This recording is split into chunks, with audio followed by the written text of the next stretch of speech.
Class 9th science chapter 9 force laws and motion हम start कर रहे हैं। फर्स्ट पार्ट ऑलरेडी हम पहले भी देख चुके हैं। आज उसका सेकंड पार्ट बनाएंगे जहाँ में हम पढ़ेंगे from second law of motion. Second law of motion से आज का वीडियो हम स्टार्ट करने जा रहे हैं। और अभी भी इस चैनल पर नए हो तो इसको सब्सक्राइब करो, जिससे आने वाले सारे वीडियोज़ आपको बच्चों मिलते रहेंगे। The first law of motion indicates that when an unbalanced external force act on an object, मतलब कि फर्स्ट लॉ ऑफ मोशन हमको क्या बताता है कि अगर किसी ऑब्जेक्ट के ऊपर कोई अनबैलेंस्ड फोर्स लगता है, एक्सटर्नल फोर्स लगता है जो अनबैलेंस्ड है। अनबैलेंस का मतलब क्या होता है बच्चों कि देखिए, ये एक छोटा सा एग्जाम्पल है। ये एक क्या है आपके पास कैप है। अगर मैं इसको इधर से दबाता हूँ तो इधर ऐसे जा रहा है। अगर मैं इस पर इधर से फोर्स लगाऊँ, इधर दोनों तरफ से फोर्स लगाया जाए, तब क्या होगा? देखिए, दो फोर्स लग रहे हैं अपोजिट डायरेक्शन में। एक इसको इधर ले जा रहा है, एक मेरे हाथ से इधर जा रहा है। तो कहीं जाएगा क्या? अगर बैलेंस होंगे तो नहीं जाएगा। यानी अगर कभी किसी ऑब्जेक्ट पर अनबैलेंस फोर्स लगाया जाए, एक्सटर्नल फोर्स अनबैलेंस, तो उसकी वेलोसिटी चेंज होती है या उसकी मोशन चेंज होती है। Its velocity changes, that is the objects get acceleration. मतलब फोर्स लगाने पर उसमें क्या होता है? एसिलरेशन होता है ना। बॉडी की स्पीड आती है, फोर्स लगाएंगे तो बॉडी मोशन में आएगी, मोशन में आएगी तो स्पीड चेंज होगी, कम होगी, ज़्यादा। ठीक है। तो we would now like to study how the acceleration of an object depend on the force applied to it. तो अब हम क्या देखेंगे कि कैसे कोई ऑब्जेक्ट का एसिलरेशन या उसकी वेलोसिटी फोर्स पर डिपेंड करती है। ये हम पढ़ेंगे सेकेंड लॉ में। And how we measure a force, और एक फोर्स को कैसे मेजर करते हैं, दोनों चीजें हम यहां पर देखेंगे। Let us recount some observation from our everyday life. हमारे दैनिक जीवन की, रोज की जीवन में कुछ ऐसी चीजें होती हैं जिनको हम देखते हैं। पहले, during the game of table tennis, if the ball hits a player it does not hurt him. मतलब अगर टेबल टेनिस की बॉल अगर किसी व्यक्ति को लग जाए तो उसको ज़्यादा हर्ट नहीं होता है। A truck at rest does not require any attention when parked along a road side. मतलब अगर कोई बड़ा सा ट्रक रोड के किनारे खड़ा है तो उससे हमको कोई दिक्कत नहीं होगी। But a moving truck even at speed as low as 5 metre per second में kill a person standing in his path. मगर अगर कोई ट्रक चल रहा है ना, अगर भले ही उसकी स्पीड बहुत कम है, 5 मीटर पर सेकेंड की स्पीड भी है, तो भी वो किसी पर्सन को किल कर सकता है, मार सकता है अगर वो उसके रास्ते में आ जाए तो। A small mass such as bullet, एक छोटा सा मास, गोली बच्चों, बंदूक की गोली जो होती है, बुलेट कितनी छोटी होती है, लेकिन फिर भी वो इंसान को खत्म कर देती है। क्यों? क्योंकि उसके अंदर बहुत ज़्यादा वेलोसिटी होती है। A bullet may kill a person when fired from a gun. These observations suggest that the impact produced by the object depend on their mass and velocity. मतलब ये है कि कोई भी ऑब्जेक्ट की जो इम्पैक्ट है या उसकी गुण कह लो या उसके साथ जो फोर्स आ रहा है, वो दो चीज़ों पर डिपेंड करता है। उस बॉडी के मास पर भी डिपेंड करता है और बॉडी की वेलोसिटी पर डिपेंड करता है। कोई बॉडी अगर मास है, बहुत ज़्यादा है और धीरे चल रही, तो भी वो बहुत ज़्यादा फोर्स लगा सकती है किसी चीज़ पर। या बहुत ही छोटी ऑब्जेक्ट है लेकिन उसकी वेलोसिटी बहुत ज़्यादा है, तो भी वो किसी ऑब्जेक्ट पर बहुत सारा फोर्स लगा सकती है। Similarly, if an object is to be accelerated, we know that a greater force is required to give a greater velocity. मतलब ये है कि अगर किसी बॉडी को एक्सीलरेट करना है, उसकी स्पीड को बहुत बढ़ाना है, ठीक है, उसकी स्पीड को बहुत इंक्रीज करना है, तो हमें बहुत सारा फोर्स लगाना पड़ेगा। In other words, there appears to exist some quantity of importance that combines the objects mass and velocity. मतलब ऐसी कोई चीज़ है जो बॉडी के मास और वेलोसिटी को जोड़ रही है, और उन दोनों की वजह से बहुत सारा मतलब ये कह सकते हैं फोर्स लग सकता है या फोर्स का इफेक्ट समझ में आ सकता है। ठीक है, आगे देखते हैं। One such property called momentum. इसी प्रकार की एक चीज को मोमेंटम कहा जाता है। क्या कहा जाता है? Momentum of object. इसको इंट्रोड्यूस किया था सर न्यूटन ने। किसने इंट्रोड्यूस किया था? Sir Isaac Newton. बहुत पहले सबसे बड़े साइंटिस्ट है वो।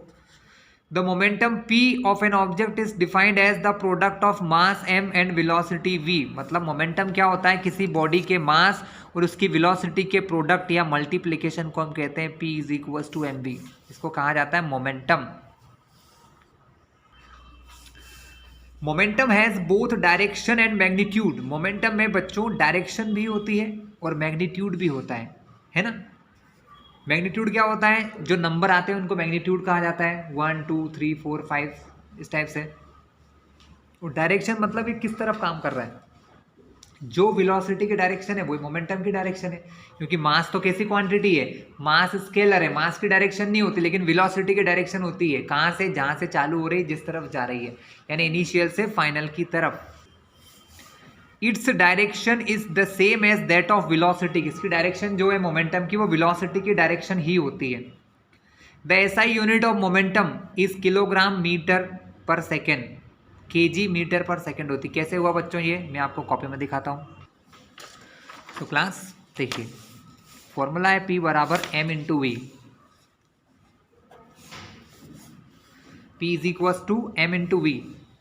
तो वेलोसिटी की, इसकी यूनिट की बात कर रहे हैं हम लोग अभी, सिर्फ यूनिट की बात कर रहे हैं। तो मास की यूनिट तो होती है बच्चों केजी, मास की यूनिट क्या होती है केजी, और वेलोसिटी की होती है मीटर पर सेकेंड। मास की केजी, वेलोसिटी की मीटर पर सेकेंड, तो इसकी यूनिट क्या हो गई KG metre per second.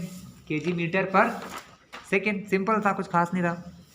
Since the application of N unbalanced force bring a change in velocity of an object, it is therefore clear that a force also produce a change in momentum। मतलब ये है बच्चों, हमने क्या देखा कि कोई force जो होता है वो क्या कर सकता है, कोई अनबैलेंस्ड फोर्स बॉडी की कंडीशन को या स्टेट को चेंज करता है ना। वो उसको स्टॉप कर सकता है या मोशन में ला सकता है, दोनों चीज़ कर सकता है ना। जब हम फोर्स लगाते हैं तो चलती हुई गाड़ी रुक जाती है, साइकिल रुक जाती है ना। या फिर हम धक्का देते हैं तो कोई रुकी हुई गाड़ी चलने लग जाती है धीरे धीरे। तो फोर्स दोनों चीज़ कर सकता है, वेलोसिटी में चेंज कर सकता है। मेनली चीज़ ये है कि फोर्स वेलोसिटी में चेंज कर सकता है। अगर वेलोसिटी बदलेगी बच्चों, तो ध्यान से देखिए, वेलोसिटी बदलेगी, फॉर्मूला देखो P बराबर mv। अगर v बदलेगा तो P भी बदलेगा ना। देखो फॉर्मूला क्या है P का, मास इंटू वेलोसिटी। अगर वेलोसिटी में चेंज होगा तो किसमें चेंज होगा, तो फिर मोमेंटम में भी चेंज होगा, क्योंकि मोमेंटम P जो है वो वेलोसिटी पर डिपेंड कर रहा है। क्या कर रहा है, वेलोसिटी पर। इसका मतलब अगर फोर्स V को चेंज कर सकता है तो फोर्स मोमेंटम को भी चेंज कर सकता है। So class, a force also produces a change in momentum. तो फोर्स मोमेंटम को भी चेंज कर सकता है। Let us consider a situation in which a car with a dead battery is to be pushed along a straight road to give its speed 1 metre per second. मतलब कोई गाड़ी है जिसकी बैटरी खराब हो गई, तो वो चालू नहीं हो रही है, तो हम क्या कर रहे हैं, उसको पुश कर रहे हैं, मतलब धक्का दे रहे हैं, मतलब फोर्स लगा रहे हैं, पुश कर कर फोर्स लगा रहे हैं, और उसको स्पीड ला के दे रहे हैं 1 मीटर पर सेकेंड की, which is sufficient to start its engine, और जो उसके इंजन को चालू करने के लिए सफिशियंट है। If 1 or 2 person give a sudden push unbalanced force to it, it hardly start। मतलब कोई एक या दो व्यक्ति अगर उसको धक्काए तो कार शायद ही चलेगी, है ना। But a continuous push over some time, लेकिन अगर हम ज़्यादा देर तक धक्काएं उसको, हम एक बार धक्का देके ना छोड़ें, उसको धक्काते रहें थोड़े समय तक, तो क्या होगा, result in gradual acceleration of car to this speed. तो वो धीरे धीरे इसकी स्पीड को और भी बढ़ा सकते हैं। It means that the change of momentum of the car is not only determined by the magnitude of force but also by the time during which the force is exerted. मतलब momentum जो change होता है, speed जो change होती है, वो ज़रूरी नहीं है कि सिर्फ फोर्स पे डिपेंड करती है। फोर्स को कितने समय तक आप लगा रहे हो, फोर्स को कितने समय तक आप लगा रहे हो, इस चीज़ पर भी डिपेंड करता है। It may then also be conclude that, हम क्या इससे कंक्लूड दैट मतलब हमें क्या पता चल रहा है, the force necessary to change the momentum of an object depend on the time rate at which the momentum is change. मतलब जो मोमेंटम चेंज हो रहा है वो टाइम पर भी डिपेंड कर रहा है। किस पे डिपेंड कर रहा है, टाइम पर। ठीक है क्लास, अब इसका फॉर्मूला मैं आपको सिखाता हूँ, ये बीच का पार्ट सब यहाँ आ जाएगा। Mathematical formulation of second law of motion, second law का फॉर्मूला कैसे बनाया, ठीक है। चलिए बहुत आसान और बहुत ईजी है।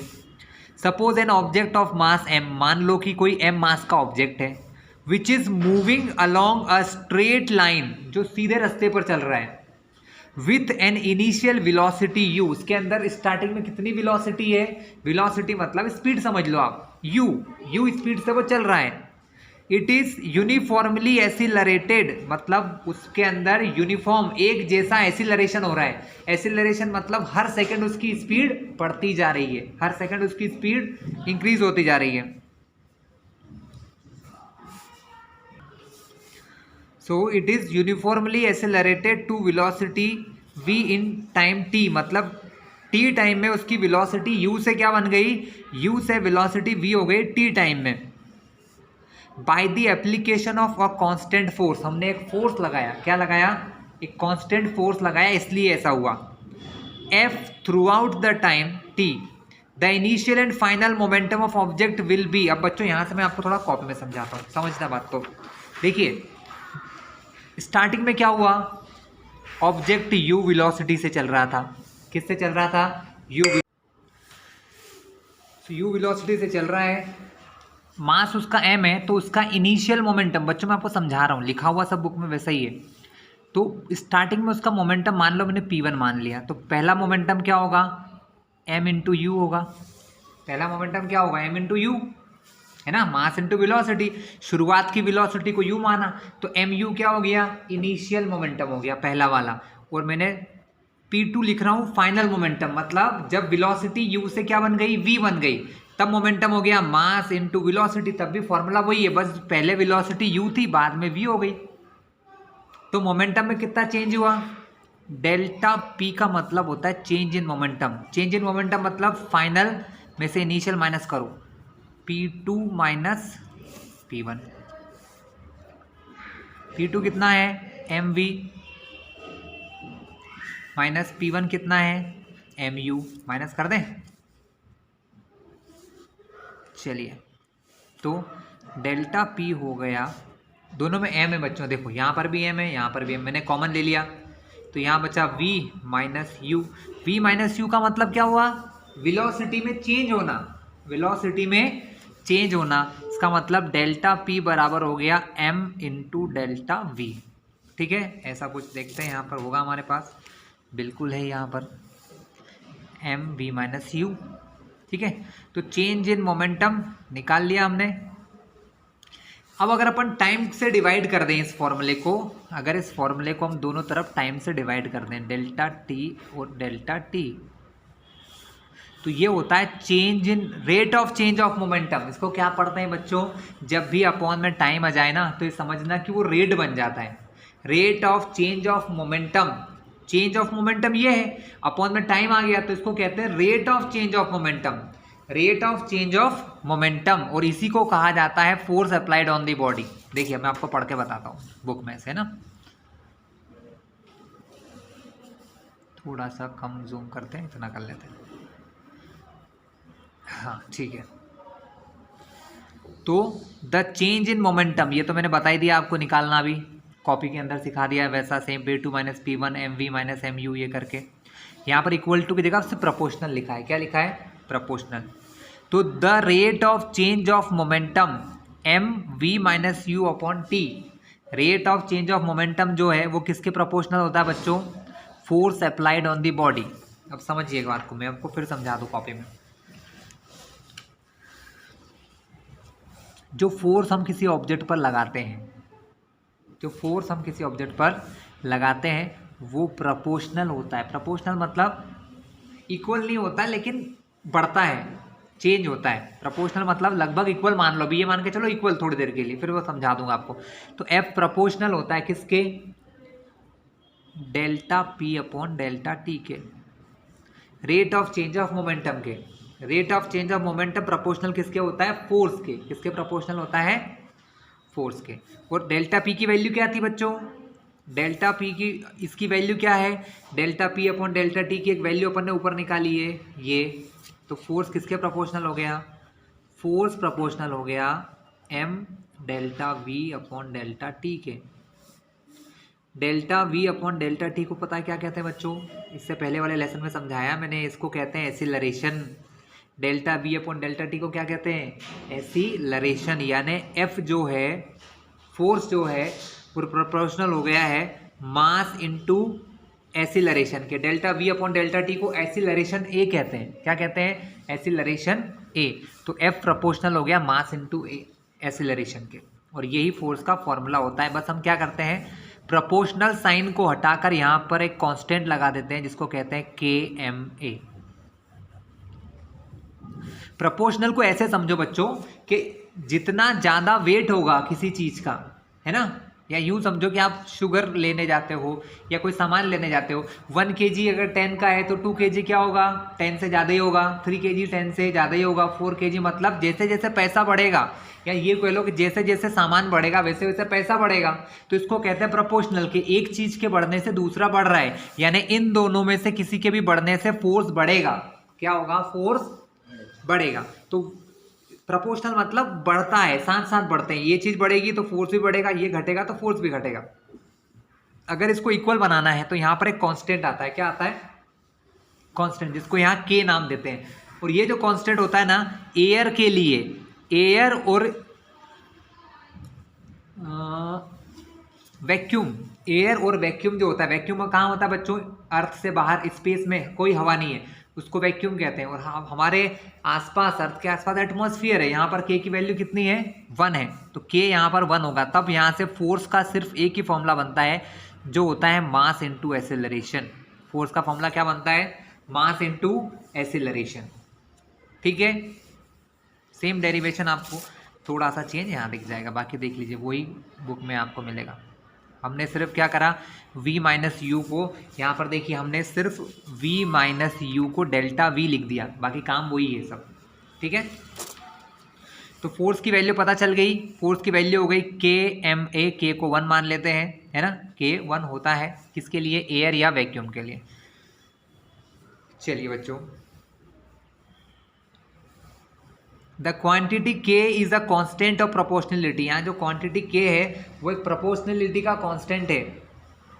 The SI unit of mass and acceleration are kg per metre second square respectively. हाँ, अब बात कर लेते हैं यूनिट की। किसकी बात कर लेते हैं? यूनिट की। यूनिट क्या होती है? तो देखिए, मास की यूनिट होती है किलोग्राम, और एक्सेलरेशन की होती है मीटर पर सेकेंड स्क्वायर। तो ये यूनिट हो जाएगी हमारे फोर्स की, kg metre per second square. क्या हो जाएगी? kg metre per second square. लेकिन हमने इसको एक स्पेशल नेम दिया है, हमने इस यूनिट को एक स्पेशल नेम दिया है सर आइजैक न्यूटन के ऊपर। न्यूटन नाम के जो साइंटिस्ट थे उन्होंने इस चीज़ को डिस्कवर किया था, तो इसको नाम को यूनिट, इस जो फोर्स है उसकी यूनिट को नाम दे दिया न्यूटन। क्या नाम दे दिया? न्यूटन। तो फोर्स की यूनिट क्या होती है? फोर्स की यूनिट होती है न्यूटन, जिसको रिप्रेजेंट करते हैं कैपिटल एन से। कैपिटल एन कहीं लिखा है तो वो न्यूटन रिप्रेजेंट करता है फिजिक्स में, जिसको रिप्रेजेंट करता है न्यूटन को, जो क्या है? फोर्स की यूनिट है बच्चों। क्या है? फोर्स की यूनिट है। ठीक है, इसको यहाँ डिफाइन भी कर रखा है, 1 यूनिट ऑफ फोर्स। एक यूनिट फोर्स कितना है? 1 न्यूटन का फोर्स कितना होता है बच्चों? तो बहुत सिंपल है, फॉर्मूला देखो आप, तो फॉर्मूले में वैल्यू रखो, आपको सब समझ में आएगा। फॉर्मूला है F बराबर ma। F बराबर क्या है? ma। मैंने मास लिया 1 किलोग्राम, यानी मेरे पास एक 1 किलोग्राम की बॉल है। क्या है? 1 किलोग्राम की बॉल है। मैंने उस पर फोर्स लगाया, जिससे उसके अंदर एक्सीलरेशन प्रोड्यूस हुआ 1 मीटर पर सेकेंड स्क्वायर का। कितना प्रोड्यूस हुआ? 1 मीटर पर सेकेंड स्क्वायर का एक्सेलरेशन हो गया, तो 1 1 जा 1। तब उसको कहेंगे कि मैंने उस बॉल पर 1 यूनिट या 1 न्यूटन का फोर्स लगाया। क्या लगाया मैंने उसके ऊपर? 1 न्यूटन का फोर्स लगाया। कब? सिर्फ फॉर्मूले में ध्यान रखो, 1 किलोग्राम की कोई बॉल है, कोई गेंद है, कोई डिब्बा है, कुछ भी है, अगर कोई 1 किलोग्राम का ऑब्जेक्ट है और हमने उस पर फोर्स लगाया, फोर्स लगाने से उसके अंदर क्या हुआ? एक्सीलरेशन हुआ। क्या हुआ? एक्सीलरेशन। लेकिन कितना हुआ? वो भी 1 हुआ। 1 मीटर पर सेकेंड स्क्वायर, यानी 1 सेकेंड में 1 मीटर तक वो पहुंच जाए। तो 1 मीटर पर सेकेंड स्क्वायर का अगर एक्सीलरेशन होता है तो 1 वन जा 1 न्यूटन का यहाँ पर क्या लग रहा है बच्चों, 1 न्यूटन का फोर्स यहाँ पर अप्लाई किया जा रहा है। ये 1 न्यूटन की डेफिनेशन हो गई। चलिए बच्चों आगे देखें, थोड़ा सा जूम कम करें। देखो ये सब समझा चुका हूँ, यहाँ से पढ़ते हैं। The second law of motion gives us a method to measure the force acting on an object as a product of its mass and acceleration। यानी फोर्स निकालने का नया तरीका हमको पता चल गया, मास इनटू एक्सीलरेशन का तरीका। कौन सा पता चल गया, मास इनटू एक्सीलरेशन से हम क्या कर सकते हैं, फोर्स निकाल सकते हैं। The second law of motion is often seen in action in our everyday life. हमारी रेगुलर लाइफ जो होती है उसमें इसके बहुत सारे एग्जाम्पल देखने को मिलते हैं। Have you noticed that while catching a fast moving cricket ball, a fielder in the ground gradually pulls his hand backward with the moving ball? मतलब आपने देखा होगा कि कोई क्रिकेट का प्लेयर जब कैच लेता है, ऐसे बॉल आ रही है उसको वो कैच करता है ना, अगर वो उसको कैच करता है तो अपने हाथ को ऐसे नीचे खींचते जाता है। ऐसा क्यों करता है, इसका एक रीज़न है, साइंटिफिक रीज़न है बच्चों, मैं समझाता हूँ आपको क्या रीज़न है इसका।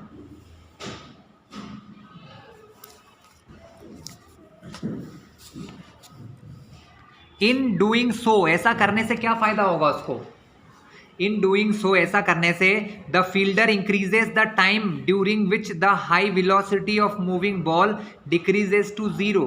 मतलब ये हुआ बच्चों कि इतने समय में जब वो हाथ को नीचे खींचेगा, जब वो हाथ को पीछे खींचेगा तो टाइम बढ़ जाएगा।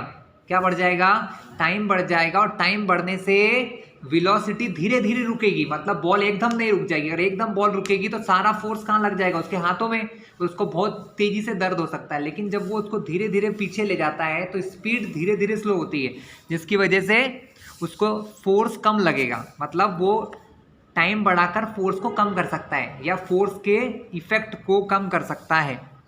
Thus the acceleration of ball decreased and therefore the impact of catching the fast moving ball is also reduced। मतलब स्पीड धीरे धीरे कम होगी, स्पीड के कम होने से एक्सेलरेशन कम होगा और एक्सेलरेशन कम होने से फोर्स कम लगेगा उसके हाथों में। ये बच्चों इसका कॉन्सेप्ट होता है। ये हमको डायग्राम में दिया है। If the ball is stopped suddenly, अगर बॉल को अचानक रोक दिया जाए तो क्या होगा, high velocity decreases to 0 in short time, बहुत कम समय में अगर वो रुक जाएगी बच्चों तो rate of change of momentum ball का जो है बहुत लार्ज हो जाएगा। चलो मैं आपको इसको कॉपी में समझाता हूँ, समझिए बात को। हमने क्या देखा, हमने ये देखा कि फोर्स जो है वो डिपेंड कर रहा है सीधा सीधा एक्सेलरेशन पर। F बराबर ma का फॉर्मूला मैंने बताया आपको, क्या बताया, F बराबर ma। अगर बॉल बहुत तेज आ रही है और अगर वो एक, अब किस पे डिपेंड कर रहा है फोर्स, एक्सीलरेशन पे डिपेंड कर रहा है। एक्सीलरेशन क्या होता है, एक्सीलरेशन होता है v/t, कि कितनी वेलोसिटी कितने टाइम में चेंज हो गई।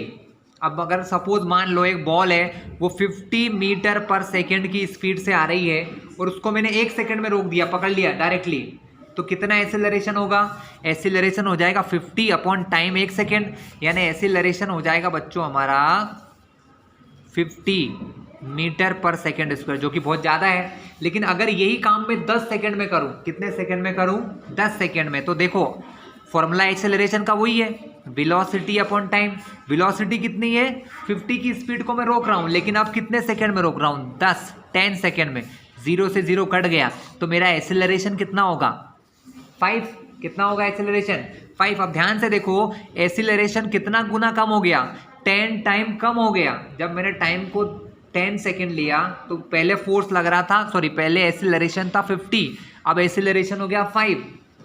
अब वापस से ऊपर फॉर्मूले पे चलो, जितना ज़्यादा एक्सेलरेशन उतना ज़्यादा फोर्स, जितना कम एक्सेलरेशन उतना कम फोर्स। तो अब किस केस में मेरे हाथ में कम लगेगी, जब मैं एक्सेलरेशन कम रखूंगा तो मेरे हाथ में कम लगेगी, क्योंकि कम फोर्स हो गया।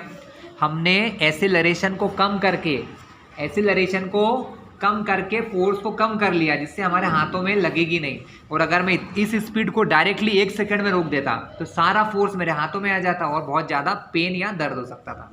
तो आया समझ में, ये इसका कारण है कि टाइम बढ़ाओगे तो एक्सेलरेशन कम होगा, और एक्सेलरेशन कम होगा तो फोर्स भी कम लगेगा। So if ball is stop suddenly, अगर बॉल को अचानक रोक दिया जाए तो it's high velocity decreases to zero in very short time, मतलब उसकी स्पीड बहुत ही जल्दी क्या हो जाएगी बच्चों, बहुत ही जल्दी कम हो जाएगी। ठीक है, दस the rate of change of momentum of ball will be large, तो उसका मोमेंटम के चेंज होने का जो वैल्यू है वो बहुत बड़ी हो जाएगी। ठीक है, और a large force would have to be applied on holding the catch, तो उस कैच को पकड़ने के लिए हमको बहुत ज़्यादा ताकत लगाना पड़ेगी। ठीक है, and the catch that may hurt the palm of fielder, और उससे हमारे हथेली में चोट भी लग सकती है। In a high jump athletic event, आपने देखा होगा हाई जंप होती है, ऊंची कूद की जो प्रतियोगिताएं होती है, इवेंट्स होते हैं, they athletes are made to fall either on cushioned bed और ऑन सैंड बेड, मतलब या तो कुशन रुई के बेड के ऊपर कुदाया जाता है उनको, या फिर सैंड रेत के बेड पर, मतलब रेत के मैदान पर कुदाया जाता है। This is to increase the time of athlete fall to stop after making the jump, मतलब कूदने के बाद जब वो जमीन पर गिरेगा या टकराएगा तो उसका टाइम बढ़ाने के लिए बच्चों, क्या बढ़ाने के लिए, टाइम को बढ़ाने के लिए। This decrease the rate of change of momentum, ये क्या करता है, उसके मोमेंटम के चेंज होने को कम कर देता है, उसके रेट को क्या कर देता है, डिक्रीज कर देता है। ठीक है, hence force also decreases. Try to ponder how a karate player break a slab of ice with a single blow, है ना। आप देखिएगा कि कोई कराटे का खिलाड़ी कैसे एक बार में किसी उसको आइस की क्यूब को तोड़ देता है। ठीक है, चलिए अब आगे चलें। The first law of motion can be mathematically stated from the mathematical expression for the second law. हम फर्स्ट लॉ को सेकेंड लॉ से भी समझ सकते हैं, जो मैंने फर्स्ट लॉ पहले पढ़ाया था, F is equals to ma। Class में आपको कॉपी में समझाता हूँ, देखिए इसको ध्यान से समझना, बहुत आसान है। हमको फर्स्ट लॉ ने क्या बोला कि अगर कोई एक्सटर्नल फोर्स नहीं लगाया, आपने कोई बाहर से फोर्स नहीं लगाया, तो बॉडी जैसी है वैसी रहेगी, उसकी वेलोसिटी में कोई चेंज नहीं होगा, है ना। तो चलिए हम सेकेंड लॉ से उसको प्रूव करके दिखाएंगे। हमने अभी क्या पढ़ा, हमने पढ़ा F बराबर ma पढ़ा। ए बराबर मैंने अभी क्या बताया था, ए बराबर होता है change in velocity upon change in time, ये बताया था ना, delta we upon delta T. और अगर अपॉन के टी को मैं अपॉन से इधर लाऊं तो एफ के मल्टीप्लाई में जाएगा, तो delta t into delta v बराबर m into change in velocity. अब मुझे बताइए, अगर फोर्स जीरो होगा, अगर फोर्स जीरो हो गया, चलो रख दो जीरो, इधर जीरो रख दिया तो टाइम भी जीरो हो जाएगा भाई, फोर्स जीरो तो ये दोनों का मल्टीप्लाई जीरो, और m इंटू डेल्टा वी भी जीरो। अगर फोर्स जीरो है मतलब फोर्स लगा ही नहीं रहे हो आप, तो क्या होगा, तो ये होगा कि इस पर कोई फोर्स लग रहा है क्या, नहीं लग रहा है, फोर्स नहीं लग रहा है, इसका मतलब mv भी जीरो। अब मास तो जीरो नहीं हो सकता, अगर आप नहीं चलोगे तो क्या आपका मास शून्य हो जाएगा। अगर आप कहीं बैठे हो तो आपके अंदर मास तो है ना, आप बिना मास के तो नहीं हो जाओगे, मास तो आपका वही रहेगा। मतलब अगर फोर्स जीरो है तो मास जीरो नहीं हो सकता है, लेकिन हाँ आपकी वेलोसिटी जीरो हो सकती है। वेलोसिटी मतलब delta we zero, delta we zero का मतलब वेलोसिटी में कोई चेंज नहीं होगा। वेलोसिटी में चेंज नहीं होने का मतलब समझ रहे हैं आप, या तो आप जैसा चल रहे हो वैसे ही चलते रहोगे, या फिर आप रुके हो तो रुके रहोगे, यानी वेलोसिटी में चेंज नहीं होगा। फोर्स जीरो तो वेलोसिटी में चेंज भी जीरो, यही हमको पहले लॉ ने कहा, समझाया था। पहले लॉ ने यही कहा था कि भाई अगर आपके पास फोर्स नहीं है, अगर आप फोर्स नहीं लगाते हो तब आपकी वेलोसिटी चेंज नहीं हो सकती है। चलिए बच्चों, तब अपन इसको समझ चुके हैं। नाउ एग्जाम्पल 9.1, बहुत अच्छे एग्जाम्पल है, 2-3 एग्जाम्पल सारे करवाऊंगा मैं आपको, समझाऊंगा अच्छे से। देखिए बच्चों, सॉल्यूशन तो आपके पास बुक में दिया ही रखा है, मैं आपको बस करना सिखा देता हूँ कैसे करते हैं ना। A constant force F acts on an object of mass 5 kg। तो यहाँ से क्या पता चल गया कि मास हमारा कितना है बच्चों, मास है हमारा 5 kg। m कितना हो गया 5 kg, m कितना हो गया 5 kg। और constant force act on an object of mass 5 kg for duration 2 second. Force कितने समय तक लग रहा है? 2 सेकेंड तक लग रहा है आपके। It decreases the object velocity, उसकी स्पीड को उसने कहाँ से कहाँ कर दिया है? उसने उसकी वेलोसिटी को 3 मीटर पर सेकेंड से लेकर, देखिए मैंने इधर लिखता भी जा रहा हूँ, v को चेंज कर दिया। देखिए चारों चीज़ें मैंने नोट डाउन कर ली है कि मास था 5 kg, टाइम था 2 सेकेंड, उसकी शुरुआत में स्पीड u इतनी थी, बाद में v यहाँ तक आ चुकी है, ठीक है, ये हमने उसमें चेंज कर दिया है। Find the magnitude of applied force, तो हमको f की वैल्यू निकालना है कि f कितना हुआ। Now if the force was applied, चलिए ठीक है, अब अपन इससे फोर्स निकाल के दिखाते हैं बच्चों, बहुत आसान है। देखिए सॉल्यूशन मैंने क्या बोला, बुक में दिया हुआ है, आप समझ लो करना कैसे। करना ऐसे है कि फोर्स बराबर होता है मास इनटू एक्सीलरेशन। एक्सीलरेशन क्या होता है? एक्सीलरेशन होता है change in velocity upon change in time, delta we upon delta T होता है। डेल्टा वी का मतलब होता है v minus u upon T, final velocity minus initial, इसी को तो कहते हैं चेंज करना, इसी को तो क्या कहते हैं? चेंज करना, ठीक है। तो मास दिया है 5 kg, v दी थी 7, u दिया है क्वेश्चन में 3, टाइम दिया अपॉन में 2 दिया ना, 2 सेकेंड, ये देखिए सब दिया है यहाँ पर, टाइम 2 दिया है, मास 5, u 3, v 7, वैल्यू रख दी हमने। 5 इंटू 7 में से 3 गया तो 4 अपॉन में 2, 2 से कटा 2 बार, तो 5 2 जा 10 न्यूटन। तो कितना फोर्स हो गया बच्चों यहाँ पर? ये हो गया 10 न्यूटन का फोर्स। देखना चाहेंगे आप? देखिए क्लास, ये आ गया आपका 10 न्यूटन फोर्स, ठीक है। इतना उन्होंने बोला, हमने न्यूटन फोर्स निकाल के दिखा दिया आपको, है ना। If the force was applied for duration of 5 second, अगर ये फोर्स 5 सेकेंड तक लगता तो what would be the final velocity of object, अगर यही फोर्स जो है बच्चों 5 सेकेंड तक लगता तो क्या होता?